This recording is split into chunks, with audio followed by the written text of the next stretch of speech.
प्रतीक म्हणजे मी प्रतीक आहे. नाव we are asking to Som, how did you fail on the wind point? आता म्हणजे कसं सांगू असं झालंय, असा प्रचंड वारा आपल्या हातावर जसा खूप वारा आहे. खूप म्हणूनच निखिल तुला कसं वाटतंय? कोणाची आठवण असा अविस्मरणीय काय? आठवण वगैरे काही नाही, कोणाला तरी घेऊन जाऊ असं वाटतं. मित्रांबरोबर आहे हेच माझ्यासाठी खूप आहे. फर्स्ट टाइम एवढ्या मित्रांबरोबर आलं त्यामुळे खरंच बरं वाटलं. स्पेशली भार्गव तू वगैरे तुम्हाला पण चांगला एक्सपिरियन्स मिळाला, त्यामुळे मी फार खुश आहे.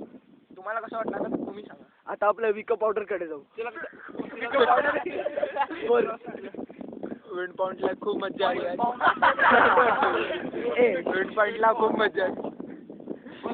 विंड पॉइंटला खूप मज्जा आली. नशीब आम्ही उडून नाही गेलो कोणी आणि आमचं काही सामान उडून गेलं नाही. भार्गव सिंगरेंना कसं वाटतं? थोडं मागे थांब. गार गार वाटते. मस्त वाटते. अजून कोण राहिलं? कोणसे राहिलं ना. ठीक आहे, आता काय बोलायचं राहिलं नाही, सगळ्यांनी बोललंय. Very much water coming on our face. Oh yes. What about you? The wind point was really fabulous and a lovely place.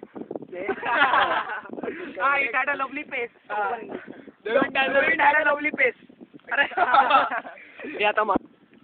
Actually, I would first like to confess with my friends that it was not possible for me to take out my mobile from the bag as the wind would take it away. आता हे मराठीत तुम्ही तुमचं translate करून घ्या. पहिलं spoken English का आपण स्पोकन इंग्लिश. आता ते विंड पॉइंट येते तर मी अख्खा उडत होतो असं उडत होता. आता बसले झाला. आता स्टॉप करा. स्टॉप कर. थँक्यू. झाडं पण उडवली होती.